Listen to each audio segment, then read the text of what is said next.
चलो, जगदम्बिकाय नमः। ओम ऐं ह्रीं क्लीं चामुंडाय विच्चे।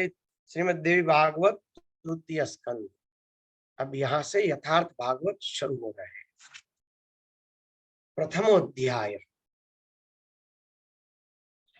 जनमेजय राजा ने कहा, हे भगवान, व्यास मुनि को कह रहे, आपने महान अंबा यज्ञ के विषय में कहा, वे अंबा कौन है, कैसे है, कहा और किस लिए उत्पन्न हुए, और वे कौन कौन से गुण वाले हैं, उनका यह यज्ञ कैसा है, उसका क्या स्वरूप है। हे दयानिधि, आप सब कुछ जानने वाले हैं, उस यज्ञ का विधान सम्यक रूप से बताइए। हे ब्राह्मण, आप विस्तार पूर्वक ब्रह्मांड की उत्पत्ति का वर्णन कीजिए। हे भूसुर, इस विषय में अन्य ज्ञानियों के जैसा कहा है, यह सब कुछ भी आप भली भांति जानते हैं। अन्य ज्ञानियों ने जो भी इस विषय में कहा है वो आप तो जानते ही है। मैं ब्रह्मा, विष्णु और महेश, इन देवताओं के विषय में सुना है कि ये सगुण रूप में संपूर्ण जगत का सर्जन, पालन और संहार करते रहते। तो हे पराशर सुत व्यास जी, वे तीनों देव श्रेष्ठ स्वाधीन है या पराधीन है, आप मुझे बतलाइए, मैं इस समय सुनना चाहता हूँ। वे सच्चिदानंद स्वरूप देवगण मरण धर्म है या नहीं है, और वे अधिभौतिक, अधिदेवतिक और आध्यात्मिक इन तीन दुखों से युक्त है या नहीं है। वे तीनों महाबली देवेश काल के वशवर्ती है या नहीं, और वे कैसे तथा किससे आविर्भूत हुए, मेरी यह भी एक शंका है। हे मुनि, क्या वे हर्ष, शोक आदि द्वंद्वों से युक्त है, क्या वे निंद्रा एवं प्रमाद आदि से प्रभावित है, क्या उनके शरीर सप्त धातु यानी अन्न रस, रुधिर, मांस, मेद, अस्थि आदि से निर्मित हुआ है या नहीं, वे किन द्रव्यों से निर्मित है, किन किन गुणों को धारण करने वाले, कौन कौन सी इंद्रिया अवस्थित है, उनका भोग कैसा है तथा उनकी आयु का परिमाण क्या है, इनके निवास स्थान एवं विभूतियों के भी मुझे विषय में बतलाइए।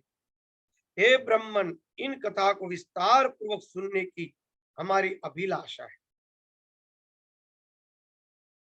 ये जो देवताओं का शरीर है, उसमें जो मनुष्य है, मनुष्य के अंदर पृथ्वी तत्व सबसे ज्यादा रहता है, जल और पृथ्वी। उसमें से मनुष्य के अंदर जल तत्व ज्यादा रहता है, पृथ्वी और जल, अग्नि, वायु और आकाश, ये तीन बहुत कम रहते हैं। मैं अपना जो पता है बता रहा हूं, इसमें तो जो आएगा उसका हम लोग विस्तार करेंगे। तो इसके अंदर फिर जो सूक्ष्म जगत होता है, सबके शरीर पंचमहाभूत से तो बने ही है, स्थूल शरीर की तरह ही देवताओं के भी शरीर है, पर फर्क क्या है, हमारे अंदर जल और मिट्टी ज्यादा है, इसलिए तो मनुष्य शरीर में पृथ्वी पर के स्थूल शरीर के अंदर दुर्गंध रहती है, क्योंकि इसके मिट्टी पृथ्वी तत्व भी है और जल तत्व भी है। वो गंध तत्व को विशेष रूप से प्रभावित करता है, दुर्गंध को। मिट्टी में पानी ज्यादा दिन रहेगा तो सड़ जाएगा, शरीर भी दुर्गंध मारता है मृत्यु के बाद, क्योंकि हमारे अंदर जल तत्व और पृथ्वी तत्व विशेष है। जो भूचर है जमीन के अंदर के और कीट आदि है, उसके अंदर जल तत्व अति कम है, ज्यादातर उसके अंदर केवल पृथ्वी तत्व है। आपको एक अनुभव करो, ये पतंगा मर जाता है, पतंगा तो रंग बिरंगी ऐसी तितली जिसको कहते हैं, तितली, मरी हुई तितली आप रखोगे ना, कभी सड़ेगी नहीं, वैसी की वैसी पड़ी रहेगी, उसमें कभी जीवात नहीं होगी। और कीड़े नहीं होंगे। फिर मकोड़ा, जो बड़ा कीड़ा होता है ना, ब्लैक रंग का, रेड रंग का मकोड़ा जिसको गुजराती में कहते हैं, मकोड़ा, बड़ी चींटी, इतनी बड़ी बड़ी चींटी होती है, काट लेती है तो बिच्छू की तरह होती है। वो ऐसे ऐसे 3 या 4 होते हैं, ऐसे 6-8 उसको पैर होते हैं। वो जो चींटियां होती है, बड़ी चींटियां ब्लैक रंग आदि, अगर वो कहीं मर गई तो उसको भी, कहीं भी आप देखो उसके अंदर कोई जीवात नहीं होगी, उसका शरीर वैसा का वैसा 1-1 वर्ष तक पुराना आपको पड़ा रहे मिलेगा। दूसरे जीव जंतुओं में देखेंगे ना आप, जिसमें जल तत्व है उसमें सड़न होगी, सड़ा होगा, सड़ेगी वस्तु। इन शरीरों में जल तत्व नहीं है, पृथ्वी तत्व ही ज्यादा है, तो उसके अंदर सड़न नहीं होती। अमुक शरीर ऐसे है जिसमें पृथ्वी तत्व ज्यादा है, अमुक शरीर ऐसे है जिसमें जल तत्व ज्यादा है। हम लोगों के अंदर जल तत्व ज्यादा है। पशु पक्षी, जल के अंदर क्या होता है, बैक्टीरिया होता है, जीवातें उत्पन्न होती है, कीड़े उत्पन्न होते हैं। जीवात यानी कीड़ा, अनेक प्रकार के कीड़े उत्पन्न होते हैं जल के कारण, और उन शरीर का नाश करते वो कीड़े। और जल के अंदर जल तत्व नहीं है तो उसके अंदर कीड़े प्रकट नहीं होते।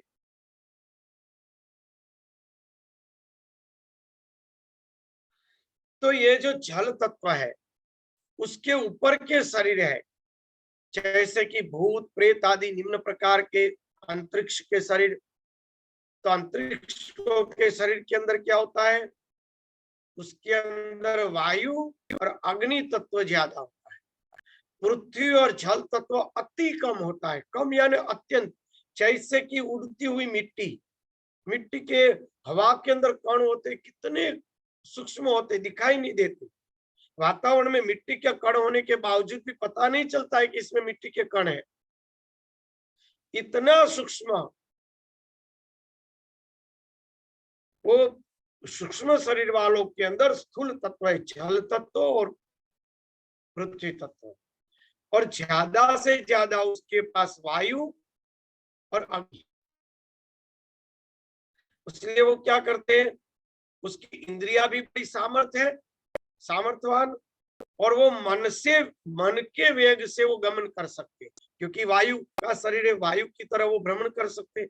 हमारा शरीर वायु वाला नहीं है, जल और पृथ्वी का है, तो हम पृथ्वी को ही पकड़ के रहना पड़ेगा, पृथ्वी पर ही चलना पड़ेगा, पृथ्वी से ही पूरा काम चलेगा।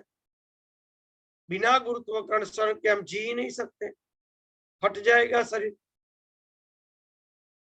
तो उनका शरीर जो है वायु और अग्नि, पांचों तत्व है। हमारे अंदर जल सबसे ज्यादा है और पृथ्वी ज्यादा है, उसी तरह उसके अंदर जल और पृथ्वी अति सूक्ष्म है, जो होने के बावजूद भी शरीर आंख से हम नहीं देख सकते।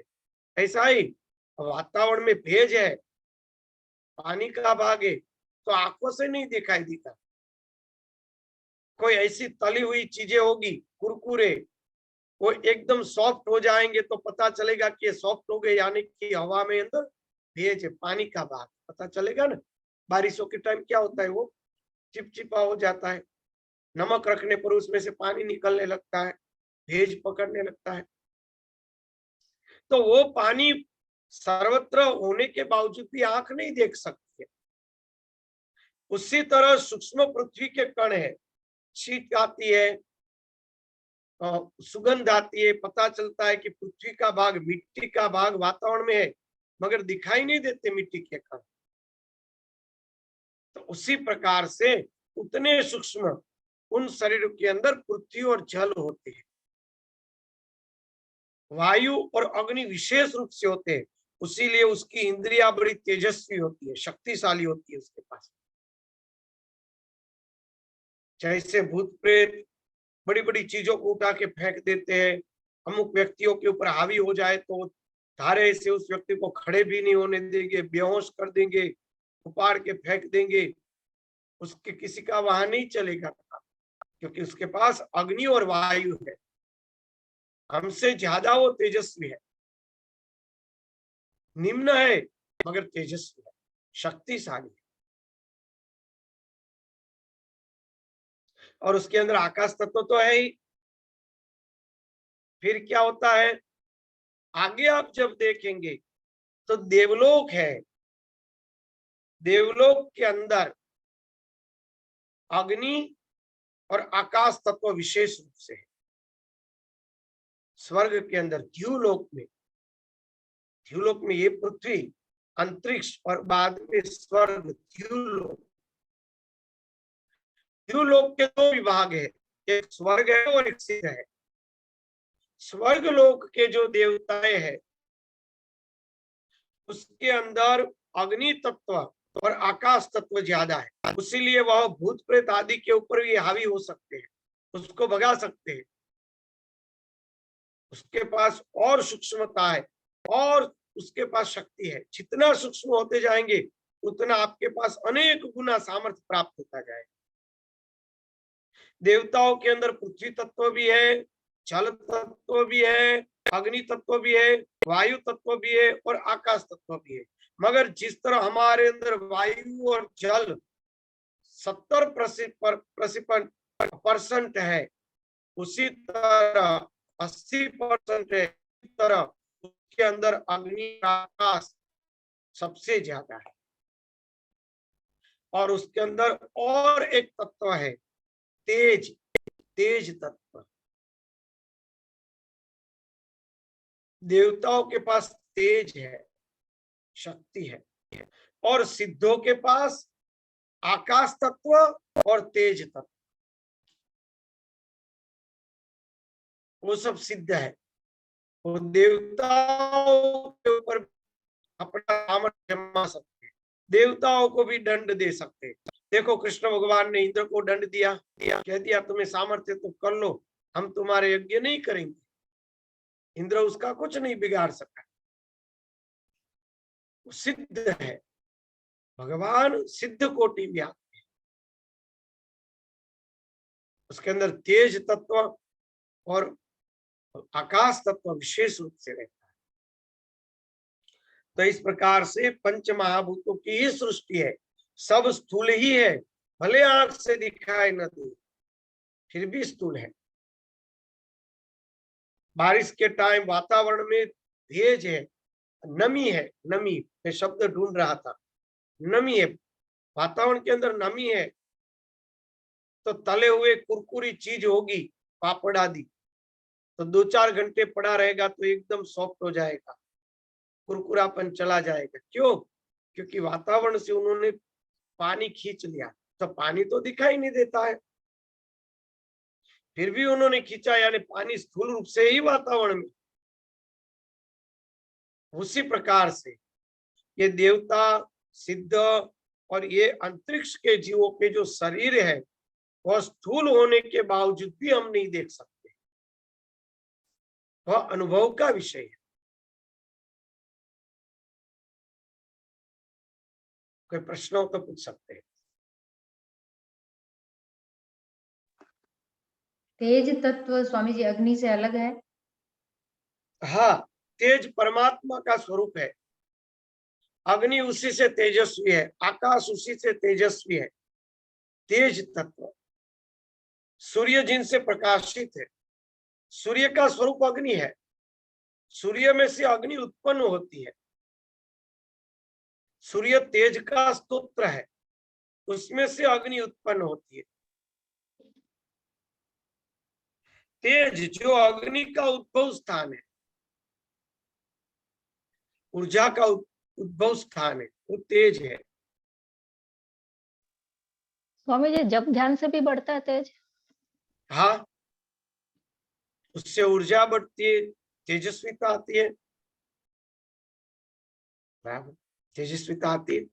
जब से वो तेज बढ़ता है वही तो हमें सिद्ध बनाता है ना, वो तेजस्विता ये हमें देव बनाएगी, सिद्ध बनाएगी, वही तो।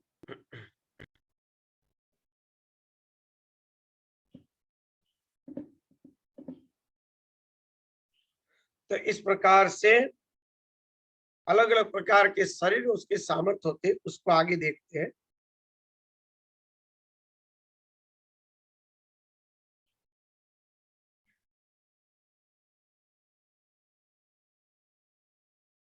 वे किन द्रव्यों से निर्मित, किन किन गुणों को धारण करने वाले, कौन कौन सी इंद्रियां अवस्थित है, उसका भोग कैसा है और उनकी आयु का परिमाण क्या है। देखो, वासना ग्रहण करते, कभी भी भगवान को प्रसाद धरे तो कभी देखना नहीं चाहिए, सूंघना नहीं चाहिए। सूंघी हुई चीज भगवान को कभी भी नहीं देनी चाहिए, या तो देखी हुई चीज भगवान को कभी भोजन कराना नहीं चाहिए। माँ डांटते थे, कभी भगवान के लिए प्रसाद ले गए तो डिब्बा सीधा ही भगवान के पास ऐसे खोलना पड़ता है, फिर आके उनके भगवान को भावना करके फिर डिब्बे को देख सकते। वरना माँ कहती कि दृष्टि से आरोग्य है भगवान, आप अपनी दृष्टि पड़ गई और आपने ये सोचा कि वाह कितनी बढ़िया मिठाई है, तो फिर भगवान नहीं आरोग्य, वह दृष्टि से उसका भाव आरोग्य। तो ये जो सूक्ष्म है, हाँ पूछिए। तो हम लोग जो भोजन बनाते हैं प्रसाद के लिए, वो तो देख देख के ही बनाते हैं स्वामी जी। उसलिए नियम है, रसोई में जो एक दो व्यक्ति है वही भोजन बनाए, दूसरे कोई व्यक्ति रसोई में बने उतना बिन जरूरी रसोई घर में ना आए। वो तो फिर अभी भगवान और का देखेंगे। स्मरण करते करते बनाए, और जैसे एक बार ढक्कन ढक दिया फिर उसको उगाड़ना नहीं। चलो बन गया, ढक दिया, रख दिया, जैसा भी हो भगवान वैसा रखेंगे, बस कुछ नहीं सोचना है, चखना भी नहीं है, सोचना भी नहीं है, ढक के रख दो, काम हो गया, ढक के रख दो, बात खत्म। तो तो दृष्टि स्वामी से जी इसमें हम सॉरी हमारी हाँ, हमारी सिर्फ हमारी भावना शुद्ध होने से कि भगवान की ही उसमें दृष्टि पड़ेगी, दूसरे की पड़ जाती है तो दोष में पड़ते हैं क्या? हाँ, अमुक प्रकार की दृष्टि का पड़ा हुआ भोजन नहीं आत्मा लोग खाते।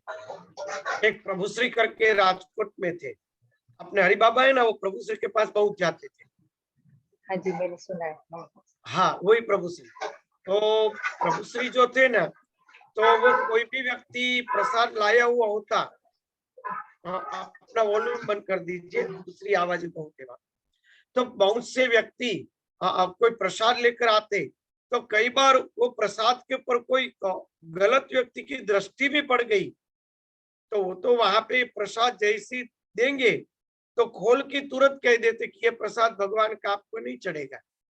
आपने जब ये प्रसाद रखते थे तब ऐसे ऐसी व्यक्ति कोई बाजू में खड़ी थी तो कहते थे हाँ, तो उसकी दृष्टि पड़ी है, उसके खाने की इच्छा थी, ये नहीं चलेगा, ये इसमें उसकी वासना है। वो देख लेते थे, वो वाइब्रेशन से पता चल जाता इसमें किसी की वासना पड़ी है। इसलिए मैं आपको एक बहुत बड़ा अच्छा अनुभव बताऊं, वो कितनी सूक्ष्म वस्तु है। मेरा एक बहुत बड़ा अनुभव, एक आश्चर्यजनक चमत्कार जैसा। मैं रोज माँ के पास जाता था, और देवजी काका के घर में उतरते, 1-2 महीने मारे थे वहां। तो सामने ही हमारा घर था गली में, तो रोज सुबह को 8 बजे से शाम को 8-9 बजे तक माँ के साथ रहता। तो सुबह को 2-3 गुलाब ले जाता माँ के लिए, कभी कभी बेल का एक पेड़ आता था तो बेल पत्र भी ले जाता। तो एक बार बेल पत्र एक मेरे हाथ में था और 2-3 गुलाब थे। मैं आया तो जो बेल पत्र था ना, वो मैंने जेब में डाला था, वो माँ को चढ़ाना भूल गया। मैंने आके माँ को गुलाब चढ़ा दिया, और एक भैया आए थे, वो माँ के साथ बात कर रहे थे और मैं बाजू में खड़ा था, और थोड़ी जरूरी कोई बात कर रहे थे, उसके कोई कार्य था। तो मैं माँ को धीमे धीमे जगा रहा था, ध्यान से बात बात की। उससे से मुझे एकदम से याद आ गया कि बेलपत्र माँ को चढ़ाने के लिए मेरी जेब में है। तो मैंने वो बेलपत्र निकाला और हाथ में पकड़ के रखा, क्योंकि मैं अगर चढ़ाऊंगा तो माँ ध्यान में चले जाएंगे, टूट जाएगी। तो जो बात है माँ, तो मैं ऐसे बेलपत्र पकड़ के रहा। तो बात करते करते माँ ने वो बेलपत्र हाथ से मेरे हाथ से उन्होंने ले लिया। माँ को ये हुआ कि मैं कोई शिव जी के मंदिर से आया होऊंगा। कई बार पीछे एक शिव जी का मंदिर था, बीच में एक आता था, या तो कहीं घूमने गए होंगे तो वहां से मम्मी पापा ले आते, तो नमन में माँ के लिए कई बार ले जाता था, भगवान का जो होता है ना निर्माल्य। तो माँ को हुआ ये शिव निर्माल्य होगा, तो माँ ने बात करते करते मेरे हाथ से ले लिया, तो मैं तो धीमे से हंस रहा था कि माँ ये समझ रही होगी कि वो शिव जी का निर्माल्य ले लिया है। और माँ वो बात कर रहे थे, बात खत्म हुई, वो भैया पैर चुके फिर चले गए। तो माँ तो शिव जी का निर्माल्य मान के ऐसे करके वो छाती पे रखा और ध्यान में चली गई। जैसी मैंने जगाया, माँ जाग के कहा, बेटा इसके अंदर तो मैं दिखाई देती हूँ बेलपत्र में मेरी वासना थी कि मुझे माँ को चढ़ाना है। तो जब मैंने हाथ में लिया था तोड़ के, तभी वो चेतना उसके अंदर प्रकट हो गई। कहते हैं ना, संकल्प करते वहीं पर भगवान ले लेते। एक बहुत बड़ा अनुभव, प्रैक्टिकल। सीधा माँ को हुआ कि मैं भगवान का कोई नमन लेके आया हूँ, तो माँ ने मेरे हाथ से लेके ऐसे हाथ से रख के, माँ बात करी थी, बात खत्म हुई, वो भैया ने पैर छुआ और माँ ने फिर ऐसे नमन करके ऐसे छाती पे रखा और माँ तो ध्यान में चली गई। मैंने जगाया, मैंने कहा ये किसका नमन है, इसमें तो मैं दिखाई देती हूँ मैंने कहा माँ मैं आपको चढ़ाने के लिए लाया था और आप समझे कि भगवान का निर्माल्य था, आपने मेरे हाथ से ले लिया तो मैं हंस रहा था तो हमारी जो भावना होती है वह वस्तु के अंदर कितना सूक्ष्म काम करती है। एक प्रैक्टिकल अनुभव, कितना सूक्ष्म काम करेगी। आप रसोई के समय सोचेंगे कि मैं भगवान के लिए कर रहा हूँ, तो देखो वो उसके अंदर काम नहीं करता होगा, 100% काम करेगा ही। बराबर है ना, ये मेरा खुद का अनुभव है। अगर वो बेलपत्र मैंने माँ का नाम तोड़ के आया, तो माँ ने तुरंत ध्यान में देख के कहा इसमें मैं दिखाई देती हूँ, यानी कि माँ ने वहीं पर अपना वो स्वीकार कर लिया था, वो चेतना ने माँ के रूप में। तो जो भगवान आप भावना से काम कर रहे हो, वो भावना उस पदार्थ में कार्य करती है और करती है, उसमें कोई संदेह नहीं। आपने वो प्रसाद मान के बनाया तो 100% बनाते समय ही प्रसाद हो गया। भगवान के पास ले जाने के बाद प्रसाद नहीं बनता है, बनाते समय आपकी भावना उसको प्रसाद में परिणित करती। बराबर है या नहीं? किसी चीज को लेते समय वो वस्तु को प्रसाद बनती है, वो भावना वहीं पर उसको प्रसाद बनाती है जो भगवान के पास हम रखते हैं। प्रसाद तो तभी बन जाता। इसलिए माँ के गुरुदेव थे नागजी दादा, तो मुझे मंगला बा, राधा बा सब कहते थे माता जी कि हम लोग कई बार घर पे कोई अच्छी चीज बनाते तो दादा के लिए ले जाते कि चलो घर पे कुछ बनाया है तो दादा को खिलाने के लिए रात शाम को सत्संग में ले जाए, तो दादा के लिए अलग से निकाल लेते थे डिब्बे में, कोई बिना चखा हुआ प्रसाद के रूप में। फिर दादा भी थोड़ा खाते और सबको थोड़ा थोड़ा बांटते थे वहां पे प्रसाद के रूप में। तो दादा उस समय कहते कि आप क्या सोच के लाए हो, क्या दादा को खिलाने के लिए आए हो? ऐसा मत सोचो, आप ये सोच के डिब्बे में रखो कि मैं भगवान के लिए ले जाऊं। भगवान का भाव करके डिब्बे में डालेंगे तो वहीं पर वो प्रसाद हो जाए। भावना कितनी सूक्ष्म काम करती है, कितनी सूक्ष्म। और हम लोग तो प्रैक्टिकल देखते हैं, भगवान को एक ही वस्तु है, दो विभाग कर दो, एक भगवान को प्रसाद के रूप में धराओ और एक बिना धराई हुई चीज, दोनों को साथ में खाओ, दोनों का टेस्ट अलग अलग। अनेक बार सबने ऐसा अनुभव किया होगा। बराबर है ना, घरों में नित्य पूजा होती है, कई बार भगवान का तो प्रकाश ऐसा आ जाता है, हमारे इतना समर्पित हो जाते हैं कि कई बार प्रसाद के अंदर हमें वो अनुभव होता है कि कुछ नया ही तेज उसके अंदर मिलता है। तो वो क्या है? वो भावना काम करती है, भगवान नहीं। भगवान तो सर्वत्र है, भावना काम। इसलिए शुद्ध भावना से काम। कई बार क्या होता है, महापुरुषों के लिए, मैंने तो बहुत संतों के साथ रहा, मुझे पता है, महापुरुषों के लिए कोई कोई चीज ले जाते ना, तो कई बार महापुरुष है ना वो चीज स्वीकार दे दे, या तो कई बार सद्भावना से वस्तु हाथ में है तो खींच के भी बच्चे की तरह महापुरुष ले लेते। बराबर भावना काम करती है। एक बार वो फलालिन कपड़ा आता है, वो गाड़ी आदि पोंछने में पीले रंग का आता है, पता फलालिन कहते हैं, फलालिन। तो वो ऊन जैसा कपड़ा होता है, एकदम सॉफ्ट होता है। तो पीले रंग का बड़ा कपड़ा था, नेपकिन जैसा। तो मैं माँ को दिखाने के लिए ले गया सुबह को कि माँ, ऐसे ठंड के दिन थे थोड़े, माँ को कहा कि माँ, ये भगवान को मैं गद्दी की तरह और कबाट में बिछाऊंगा। माँ ने देखा, तो मैंने जैसे ही थैली से निकाला, सीधा मेरे हाथ से खींच लिया, खींच के तुरंत ही अपने बांध लिया यहाँ पे। देख मैं कैसी लगती हूँ। ये बढ़िया, ये मेरा कुकी। ले लिया। भावना है। कई लोग ऐसा होते, लाते तो अभी माँ छू लेते और वापस कर देते। भावना काम करती। तो महापुरुष क्या करते हैं, वो भावना देख लेते हैं, किस भाव से वस्तु आई है, उन व्यक्ति का कौन सा भाव है, वो तुरंत उसके अंदर महापुरुष को पता चल जाता है, तुरंत ही। तो उसी तरह परमात्मा के लिए भी हम जो चीज करते हैं, वो भावना उसके अंदर काम करती है। तो माँ का कहना ये था कि कोई भी काम करो सद्भावना से, भगवान के प्रसाद के रूप में भावना करके काम करो, सब प्रसाद अपने आप बन जाएगा। आप पिलो लेने जा रहे हो, रजाई लेने जा रहे हो, तो ये मानो कि हमारे ठाकुर जी को ओढ़ने में बढ़िया रहेगी, ये मान के घर पे लाओ, और पहले दिन वो ठाकुर जी को धराओ, फिर दूसरे दिन आप ओढ़ो।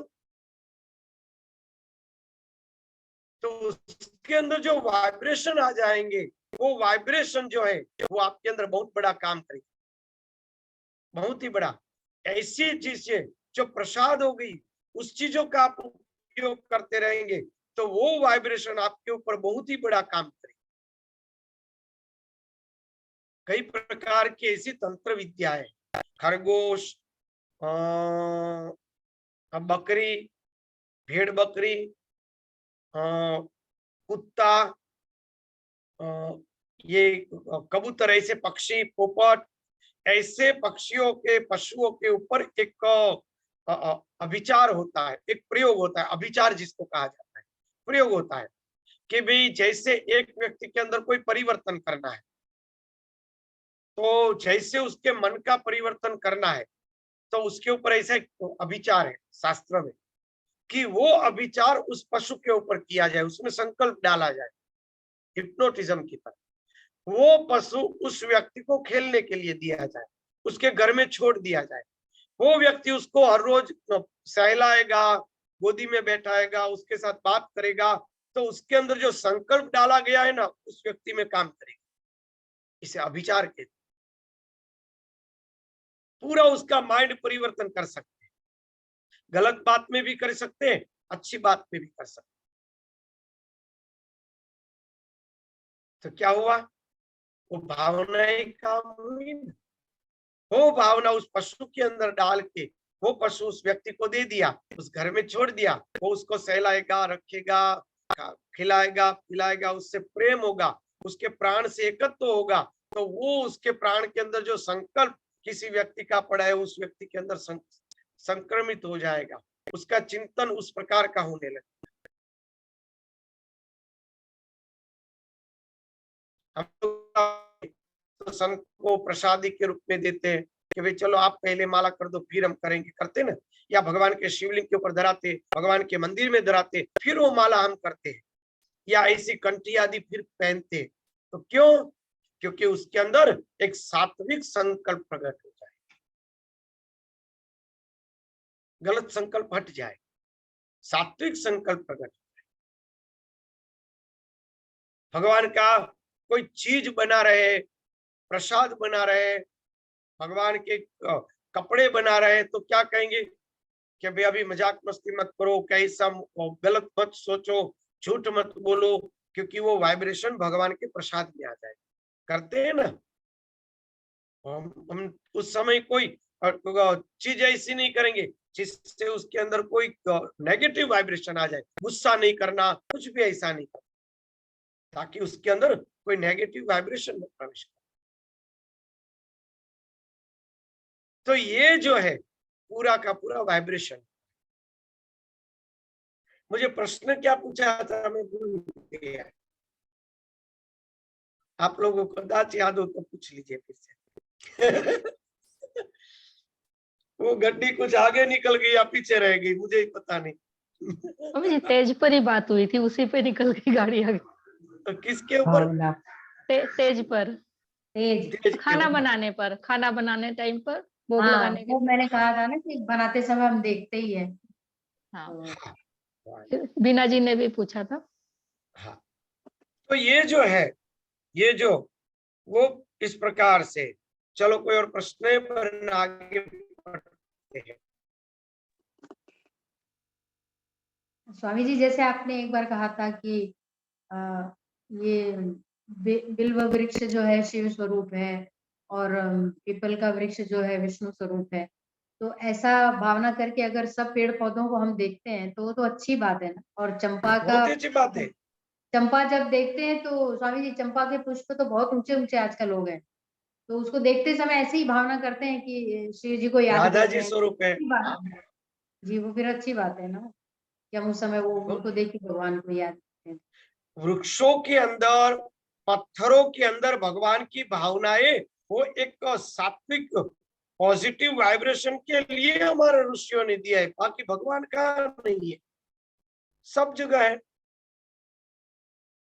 मगर एक सात्विक वाइब्रेशन खड़ा करने के लिए इसे शालिग्राम कहते हैं। ये शिवलिंग है, नर्मदा के किनारे जितने भी पत्थर है सबको शिव मान लो, गंडकी के पास जितने भी पत्थर है उस सबको आप शालिग्राम मान लो, गंगा जी आदि के जितने भी पत्थर है उसको शिव मान लो। क्या होगा? तुरंत उसके अंदर भगवान शिव की भावना हो जाएगी, कहना नहीं पड़ेगा, क्योंकि हम लोगों के संस्कार में वो पड़ा है, तो उसको शिव भाव से ही देखें। कोई व्यक्ति पत्थर पड़ा है, कहेंगे ये नर्मदा का है, ओ ये तो नर्मदे शिवलिंग है, तुरंत हमारे अंदर से एक शब्द निकल जाएगा, क्योंकि हमारे संस्कार के अंदर पड़ा है पॉजिटिव।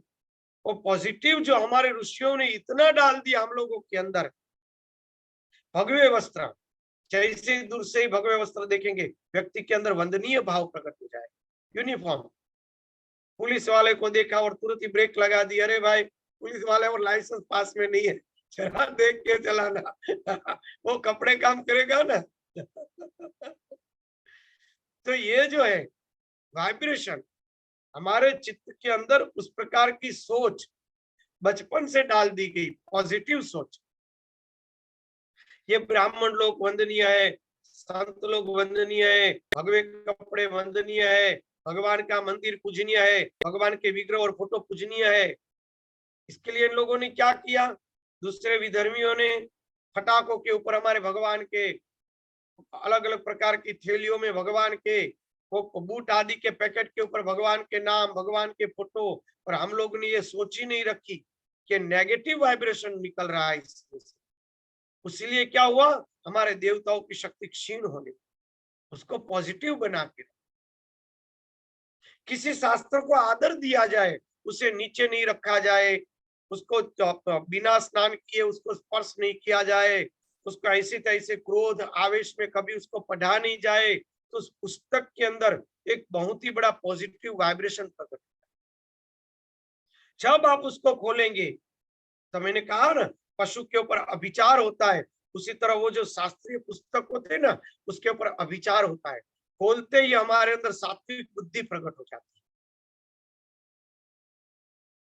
प्रैक्टिकल देखो, भगवान के मंदिर के पास जाके बैठो, घर में ही है, एक ही कमरे में है, पर जहां पे पूजा हो रही है वहां पे आसन डाल के बैठो, पूरी मन की स्थिति बदल जाएगी। बदल जाती है ना, पूरी स्थिति ही बदल जाएगी। जैसे ही मंदिर के पास नजदीक आधे या 1 फुट में आप बैठ गए, पूरा वो वाइब्रेशन आपके शरीर पे काम करेगा। घर पूरा एक ही है, फिर भी काम करेगा।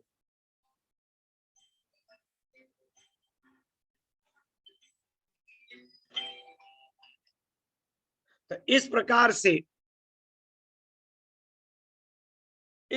से वाइब्रेशन काम करता है। हम पॉजिटिव थिंकिंग करेंगे, पॉजिटिव वाइब्रेशन निकालेंगे, तो सब चीजें पॉजिटिव और पवित्र होने लगती। हम नेगेटिव वाइब्रेशन निकालेंगे, नेगेटिव सोच करेंगे, तो सब कुछ नेगेटिव होने लगेगा। दूसरा एक उदाहरण, हम में से कोई एक व्यक्ति है 6 महीने के लिए गीतों से लुप्त हो गया, जैसे अभी हमारे विष्णु जी महाराज लुप्त हो गए, कभी कभी दर्शन दिया करते हैं फिर 6 महीने के बाद विष्णु भैया को देखेंगे तो क्या होगा? अगर वो विष्णु भैया बहुत ही टेंशन में रहे होंगे तो मुंह देख के पता चलेगा, अरे विष्णु भैया आपको टेंशन में लगते हो, पहले जैसी आप में प्रसन्नता नहीं दिखाई दे रही, चेहरा काला पड़ गया। या तो क्या कहेंगे, अरे वाह बढ़िया तगड़े दिखाई देते हो, अभी तो बड़ा मौज कर रहे हो, घूम फिर रहे हो, खाना पीना भी बढ़िया लग रहा है तो क्या हुआ?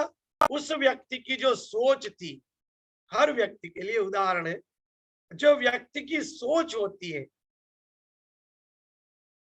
जो व्यक्ति की भावना होती है, वो धीमे धीमे उसके शरीर में प्रकट होती है।